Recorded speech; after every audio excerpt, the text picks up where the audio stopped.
Vampire guillotine head severed.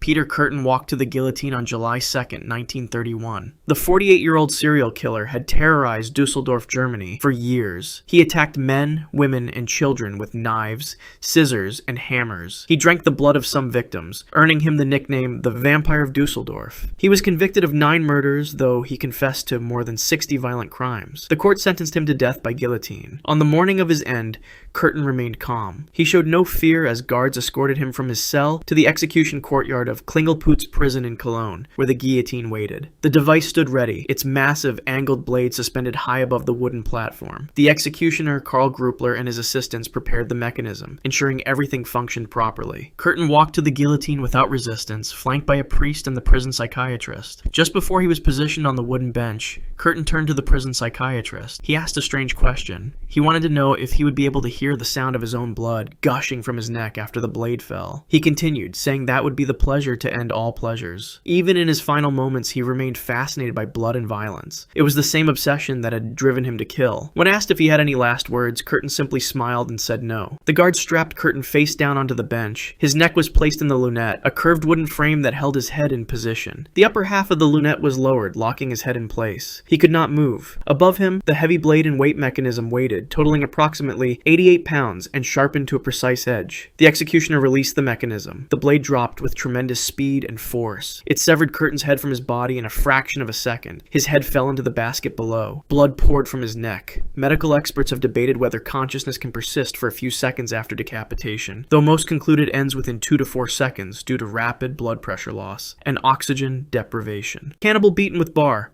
Jeffrey Dahmer was assigned to work detail in the prison gymnasium on November 28, 1994. The 34-year-old serial killer had been sentenced to 16 consecutive life terms for the murders of 17 men and boys. He had confessed to drugging, killing, and dismembering his victims. Some he had cannibalized. Despite his notoriety, Dahmer was placed in a work crew with other inmates. Prison officials believed he could be managed in the general population. Christopher Scarver was also on the work detail that morning. The 25-year-old inmate was serving a life sentence for murder. He had been watching Dahmer for weeks, growing increasingly disturbed by his presence. That day, Scarver carried a 20-inch metal bar he had concealed from the prison weight room. He also brought a newspaper clipping about Dahmer's crimes, which he kept in his pocket. At approximately 8 o'clock in the morning, the 3-man work crew was left unsupervised in the gymnasium area. Scarver approached Dahmer in a staff locker room and confronted him with the newspaper clipping. He demanded to know if the stories were true. Dahmer looked for the door, attempting to leave. Scarver blocked his path and raised the metal bar. The first strike connected with Dahmer's head. The impact was immediate and brutal. Dahmer collapsed to the floor, blood pouring from the wound. Scarver struck him again. The blows crushed his skull and caused severe head trauma. Dahmer's head was also repeatedly struck against the wall during the assault. He did not yell or make any noise as he was attacked. Scarver then attacked the third inmate on the work detail, Jesse Anderson, in a separate area of the gymnasium. Both men were discovered shortly after with extreme head wounds. Dahmer was rushed to a nearby hospital but was pronounced dead 1 hour later. Anderson died from his injuries 2 days after the attack. When guards questioned Scarver, he stated that God had told him to kill them. Scarver received 2 additional life sentences for the murders. Deputy stabbed an eye. Gerard Schaefer was found stabbed to death in his cell at Florida State Prison on December 3, 1995. The 49-year-old former sheriff's deputy had been convicted of 2 murders, though investigators suspected he had killed more than 30 women during his time in law enforcement. He used his badge to gain the trust of young victims before attacking them. His crimes earned him one of the most hated reputations in the prison system. In the year before his death, other inmates had repeatedly thrown human waste at him and twice set his cell on fire. Vincent Rivera was serving time in the same facility. The 32-year-old convicted murderer was already serving a life sentence plus 20 years for a double homicide committed in Tampa in 1990. On December 3rd, Rivera entered Schaefer's cell. He carried a homemade shank fashioned from prison materials. An attack followed. Schaefer was stabbed over 40 times about the face, head, neck, and body. His throat was slashed. His right eye was destroyed during the assault. Several ribs were fractured. The attack was brutal and sustained. By the time guards discovered the scene, Gerard Schaefer was dead on the floor of his cell. A fellow inmate had informed prison staff of the death. Prison officials named Vincent Rivera as the primary suspect. 2 months later, in February 1996, murder charges were filed against him. Rivera never confessed to the crime nor gave any motive for the killing. Multiple theories emerged about why the murder occurred. Some claimed it stemmed from an argument over hot water days before the attack. Others believe Schaefer was killed for being a prison informant, as his classification officer later confirmed he had been leaking confidential information about other inmates to authorities. There were also suggestions he owed money to other prisoners. Rivera's trial took place years years after the killing, in June 1999, he was convicted of second-degree murder. He received 53 years and 10 months added to the life sentence he was already serving. The exact motive for Gerard Schaefer's death was never established. Reporter drowned in bucket.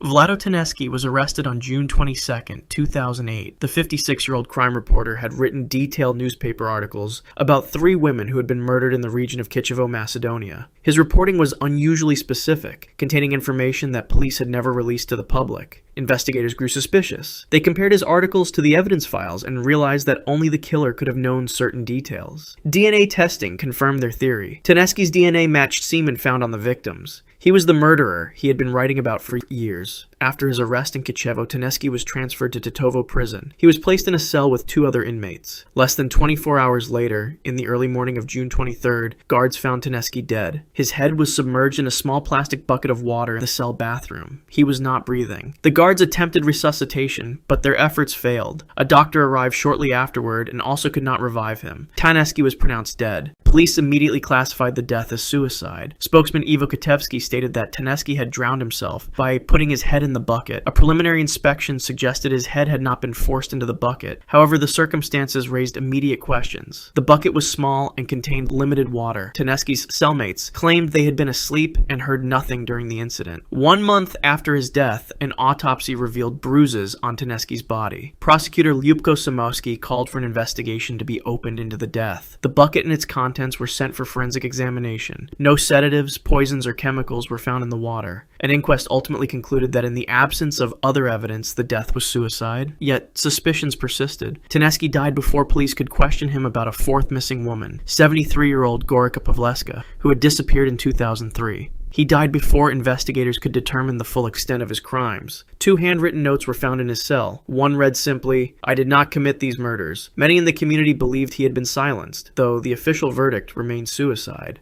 Pig farmer spear attack.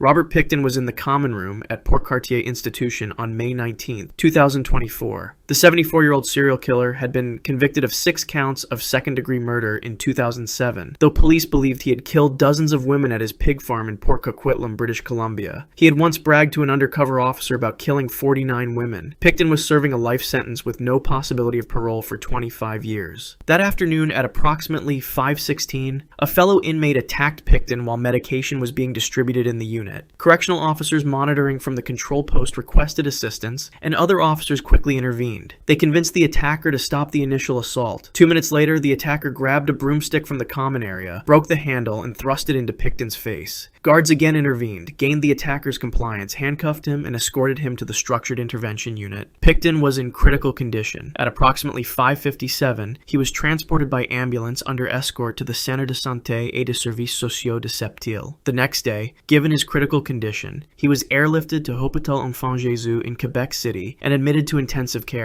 He was placed in a medically induced coma and kept on life support. For 12 days, Robert Pickton remained in critical condition. On May 31st, 2024, he was pronounced deceased. The Sûreté du Québec opened an investigation into the death. No criminal charges have been filed as of 1 year after the incident. Police stated that expert reports were still ongoing and the investigation file had not yet been handed over to the Quebec Crown Prosecutor's Office. An official board of investigation examined the circumstances surrounding the assault and death. The investigation found that inmates at Port Cartier Institution routinely had access to cleaning tools, including mops and brooms that were not kept in locked cabinets. The board made recommendations to reduce accessibility to items that could be used as weapons. Candyman betrayed.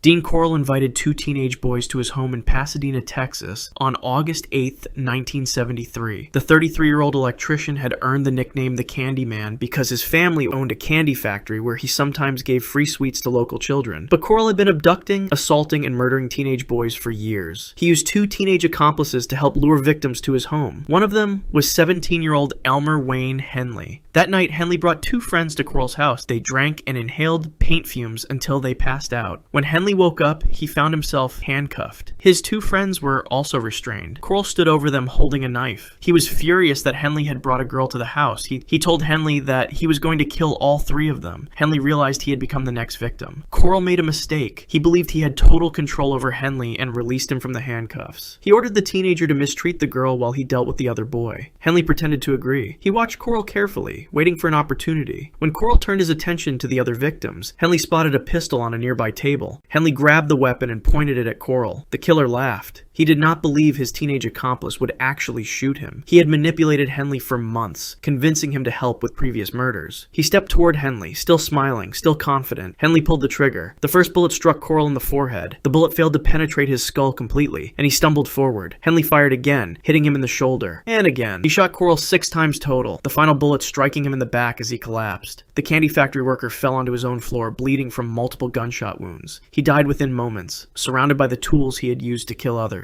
Henley called the police and confessed immediately. He led officers to a rented boat storage shed several miles away. Inside were the remains of 17 bodies. Further investigation uncovered more victims buried at different locations. Henley was convicted and sentenced to life in prison, though his killing of Coral was ruled self-defense. Burnt alive in cell.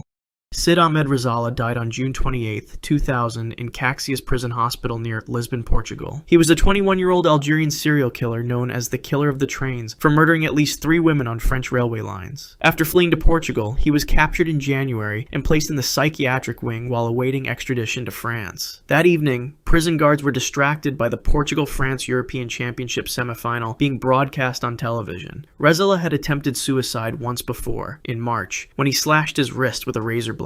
Inside his cell, he gathered his mattress and positioned it against the door. He used a cigarette lighter to set the material ablaze. The mattress was fire-resistant and did not burn, but it produced enormous amounts of thick black smoke. The fire spread rapidly within the confined space. The cell filled immediately with dense smoke. Burning materials release toxic gases including carbon monoxide when they smolder, which are lethal in enclosed spaces. Rizala had blocked the door from the inside using a bar from his bed frame, preventing guards from entering quickly. By the time the smell of smoke reached the guards, visibility in the cell had disappeared entirely. The guards rushed to the cell and tried to force the door open, but the barricade delayed them. They could hear nothing from inside. When they finally broke through, they found Rizala still alive but barely conscious. He was rushed from the prison for emergency treatment, but he died shortly afterward. The official cause of death was asphyxiation from smoke inhalation. Prison authorities confirmed he had been alone in his cell at the time. The Portuguese justice minister promised a full inquiry into how the suicide occurred despite Rizala being under surveillance. Sid Ahmed Rizala took his own life rather than face extradition and trial. The families of his victims expressed shock at his death, but noted it brought no comfort for their losses. With Rizala's death went any possibility of learning the full extent of his crimes across France. Child killer found beaten.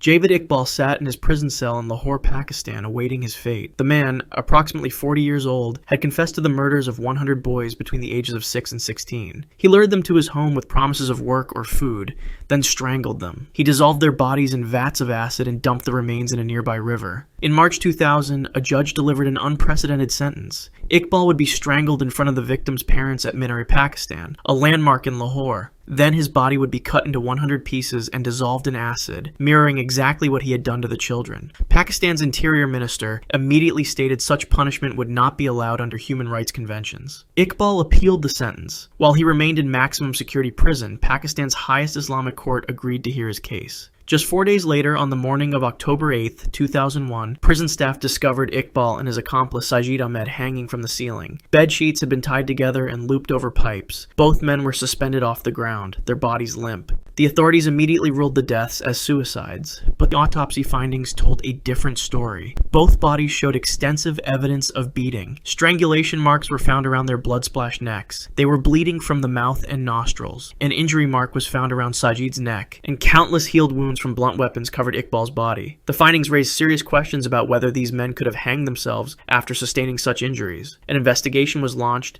and 6 jail officials were suspended from service. However, the case was quickly closed and officially recorded as double suicide. Many believed that vigilante justice had been carried out within the prison walls, that other inmates or possibly even guards had delivered their own sentence before the courts could act. Iqbal's body went unclaimed by his family. If you want to see more videos like this, click the video on screen now and make sure to subscribe.